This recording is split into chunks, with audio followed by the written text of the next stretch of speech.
क्या भारत में फिर से तालाबंदी होने वाली है? पिछले 48 घंटों से और मैं तो ये कहूँगा पिछले 72 घंटों से आपके व्हाट्सएप में, इंस्टाग्राम में, फेसबुक में एक वॉर लॉकडाउन का पीडीएफ बहुत तेज़ी से वायरल हो रहा है, जिसमें दावा किया जा रहा है कि 15 अप्रैल से देश बंद हो जाएगा। ज़रा इन हेडलाइंस को देखिए। यह है हिंदुस्तान टाइम्स की हेडलाइंस। और एक ये, तो ये नोटिस असली है कि नहीं, या फिर किसी की सोची समझी साजिश है? क्योंकि लोग डरे हुए हैं, पेट्रोल पंप में लंबी लाइनें लगी हुई है और बाज़ार में अफरा तफरी का माहौल है। लेकिन सुनिए और रुकिए, आप, आज सुबह मैंने इन दोनों अखबारों की गहन जांच और पड़ताल की है और ये सिर्फ एक अप्रैल फूल का मजाक है। लेकिन मैं इसको आगे भी प्रूव करूंगा कि ये सिर्फ मजाक है या फिर सरकार कुछ ऐसा प्लान कर रही है। तो जुड़े रहिए मेरे वीडियो के साथ, मैं आपको सारे के सारे फैक्ट फिगर सब बता के इसको सब क्लियर करूंगा। देखिए, अफवाहों का बाज़ार गर्म है, लेकिन अब सीधा सरकार की तरफ से जवाब आ चुका है। ज़रा ध्यान से देखिए पेट्रोलियम मंत्री हरदीप पुरी के सारे बयान और उनके ट्वीट्स। उन्होंने साफ साफ शब्दों में कहा है कि भारत में पेट्रोल, डीजल, रसोई गैस की कोई कमी नहीं है। मंत्री जी ने भरोसा दिलाया है कि हमारे पास 60 दिनों का कच्चा तेल है। उन्होंने उन लोगों को कड़ी चेतावनी दी है जो फेक न्यूज़ फैलाकर देश में माहौल बना रहे हैं डर का। सरकार का कहना है कि ये वॉर लॉकडाउन जैसी खबरें सिर्फ शरारती कैंपेन है। तो अब सवाल है कि अगर सब कुछ ठीक है तो पेट्रोल पंप में इतनी भीड़ क्यों है? असली सच जानने के लिए हमें सरहद के पार जाना होगा और देखना होगा कि हो क्या रहा है। और हरदीप पुरी जी के बयान के बाद जरा इस रिपोर्ट को देखिए। ये डेक्कन क्रॉनिकल का वायरल लॉकडाउन का एक सच है। बेसिकली अखबार ने इस रिपोर्ट में साफ लिखा है कि जिन लोगों ने उस पीडीएफ को खोलकर देखा उनके होश उड़ गए। उस 10 पन्ने के सरकारी दिखने वाले नोटिस के आखिर के पन्नों पे तेजी तेजी से और बहुत ही बड़ा बड़ा लिखा था अप्रैल फूल।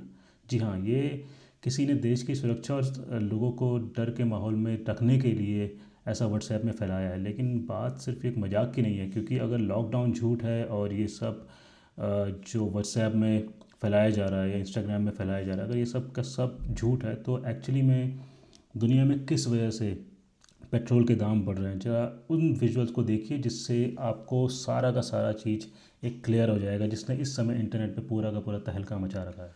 वो तो सब एक मजाक है जो हमारे देश में चलता ही रहता है, लेकिन इस मजाक को छोड़ के जरा असली कड़वे सच की तरफ बढ़ते हैं, जिससे दुनिया की नींद असली में उड़ी हुई है। ये वीडियो जरा आप देखिए। ये ईरान का एक फेमस B1 ब्रिज है जो कि मिडल ईस्ट के सबसे बड़े ब्रिजेस में से एक आता है। कल रात अमेरिका और इसराइल की एयर स्ट्राइक ने इस बड़े पुल को, यानी कि ब्रिज को, मलबे में तब्दील कर दिया है। और ये ईरान का सबसे बड़ा सप्लाई रूट था। और सबसे डरावनी वाली बात यह है कि इसके जस्ट तुरंत बाद डोनाल्ड ट्रंप ने सोशल मीडिया पे पूरी दुनिया को चेतावनी देते हुए कहा है कि ईरान का सबसे बड़ा पुल अब इतिहास बन चुका है और ये तो बस शुरुआत है। ट्रंप ने साफ कर दिया है कि अगला निशाना ईरान के पावर प्लांट्स होंगे। और यही वजह है जिससे पूरा का पूरा मार्केट, यानी कि ग्लोबल मार्केट, कांप रहा है और प्राइस हर जगह बहुत फ्लक्चुएट कर रहे हैं और महंगाई स्टार्ट हो चुकी है बहुत बुरी तरीके से, एशिया में, यानी कि इंडिया में, और पूरे यूरोप में, और इवन अमेरिका में भी। और देखिए, डोनाल्ड ट्रंप तो सिर्फ डोनाल्ड ट्रंप ही हैं। और ये खबर देखने के बाद आपके रोंगटे खड़े हो जाएंगे। NBC न्यूज़, जो कि एक अमेरिकन अखबार है, यहाँ डोनाल्ड ट्रंप का एक ऐसा बयान छापा गया है जिससे दहशत पैदा हो रही है। डोनाल्ड ट्रंप ने कहा है कि अभी तो हमने सिर्फ तबाही की शुरुआत की है। ट्रंप का दावा है कि B1 ब्रिज का गिरना तो सिर्फ एक ट्रेलर था। उन्होंने खुलेआम धमकी दी है कि अगला नंबर बिजली घर और उन रास्तों का है जहां से तेल गुजरता है। जबकि दुनिया की सबसे बड़ी शक्ति अमेरिका को समझा जाता है, लेकिन असली जंग अमेरिका के हिसाब से शुरू होना बाकी है। तो इसका मतलब साफ है कि आने वाले दिनों में कच्चे तेल की सप्लाई ठप हो सकती है। और इसी खतरे को देखते हुए भारत सरकार भी इमरजेंसी मोड पे है और अपने प्लान को एग्जीक्यूट कर रही है। मीटिंग्स चल रही है और अभी इस खबर की पुष्टि नहीं की जा सकती, लेकिन एक 35 देशों का समूह जो कि इंग्लैंड लीड कर रहा है, उसमें भी भारत सरकार ने जाने की इच्छा जताई है, जो कि डिप्लोमेटिक टॉक्स के लिए है। दो लेवल की बातें हैं इसमें, एक डिप्लोमेटिक टॉक्स और एक एग्रेशन। भारत सरकार ने अभी तक डिप्लोमेटिक टॉक्स के लिए UK के एक अम्ब्रेला ऑर्गेनाइजेशन में हाँ बोली है। इसके बारे में भी आगे जो खबर होगी मैं आपको उसमें अपडेट करता रहूँगा।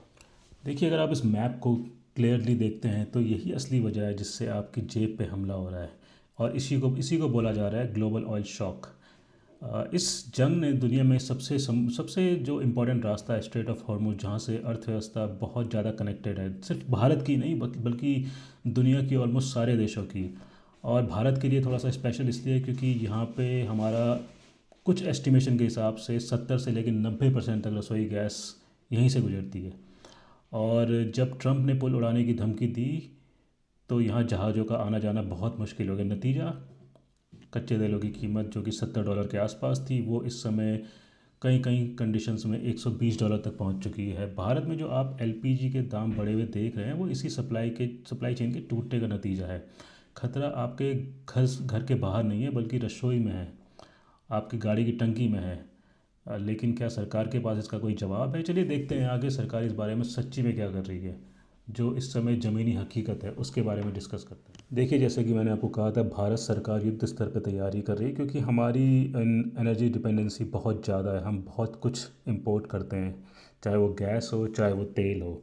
तो एक्चुअली में भारत सरकार के प्लान्स क्या क्या हैं, तो मैंने बहुत ही सिंपली 5 पॉइंट्स बनाए हैं, जिसमें आप सबको समझ में आ जाएगा। तो पॉइंट पहला एक है, भारत ने अपने स्ट्रेटेजिक रिज़र्व खोल दिए हैं और हमारे पास बैकअप काफ़ी है। तो हर देश अपने यहाँ बैकअप रखता है, भारत सरकार के पास भी बैकअप है। इतने बड़े देश के लिए बैकअप हमारे पास लगभग 60 से लेकर 85 दिन के हैं, जिनमें से काफ़ी कुछ ख़त्म हो रहे हैं, लेकिन एट द सेम टाइम वहाँ से सप्लाई आ रही है, धीरे धीरे आ रही है, लेकिन आ रही है। तो ये बैकअप सिर्फ ख़त्म ही नहीं हो रहे हैं, धीरे धीरे बढ़ते भी जा रहे हैं। पॉइंट नंबर 2 ये है कि रसोई गैस की जो सब्सिडी है, उसको भारत सरकार ने अभी तक मेंटेन करा है, ताकि आपकी जेब पे कोई बोझ ना पड़े। तो ये बहुत ही अच्छा कदम है। पॉइंट नंबर 3, जो कि सबसे बड़ा पॉइंट हो सकता है शायद नियर फ्यूचर में, लेकिन अभी तक अनाज का भरपूर भंडार सुनिश्चित किया गया है, ताकि राशन की किसी को कमी ना हो। पॉइंट नंबर 4, हमारे पास तेल के वैकल्पिक रास्ते भी हैं, जो कि हमने सुरक्षित कर दिए हैं, ताकि तेल सिर्फ एक जगह से सप्लाई ना हो। मोदी जी और भारत सरकार की डिप्लोमेसी से आज हम सिर्फ 2 या 3 एक्सपोर्टर्स पे डिपेंड नहीं करते हैं कि सिर्फ ये देश हमें तेल देगा या ये देश हमें तेल देगा। हमारे पास लगभग 40 से लेकर 45 देशों का पूल है, कहीं से कम, कहीं से ज़्यादा, और इमरजेंसी के बेस पे हम कहीं से और ज़्यादा मंगा सकते हैं। तो ये चीज़ें भी काफ़ी हेल्पफुल है। और दूसरी बात, भारत सरकार ने ऑयल कंपनीज़ की टैक्स पे कटौती की है, सिंपल भाषा में। तो उनकी जो इंपोर्ट ड्यूटीज़ है वो काफ़ी कम कर दी गई है, ताकि इससे हमें डायरेक्टली असर नहीं दिखाई देगा, लेकिन क्योंकि जो तेल कंपनी है वो कम टैक्स देंगी, तो उनके पास एक हेड रूम होगा। तो जो ऑयल शॉक चल रहा है इस समय दुनिया में, जिसके चक्कर में वो कंपनी वैसे ही महंगा तेल खरीद रही है, तो सरकार ने उन्हें रिलीफ दिया है, जो कि अल्टीमेटली हमारी जेब पे आएगा। जब उन्हें रिलीफ मिलेगा तो वो ज़्यादा नहीं बढ़ा पाएंगे। तो ये सारे के सारे कदम हैं जो कि अभी तक डिसाइड किए जा चुके हैं, और आगे जैसी कंडीशन होगी उस लेवल पे भी भारत सरकार अच्छी तरीके से लगी हुई है। तो इस वीडियो के माध्यम से मेरा सिर्फ ये कहना है कि किसी भी फेक पीडीएफ में या फिर रूमर्स पे या व्हाट्सएप यूनिवर्सिटी के लोगों पे भरोसा मत कीजिए, क्योंकि सरकार युद्ध स्तर पे काम कर रही है। आप सतर्क रहिए, अफवाहों से बचें, और इस वीडियो को जितना ज़्यादा हो सके उतना शेयर कीजिए। धन्यवाद। जय हिंद।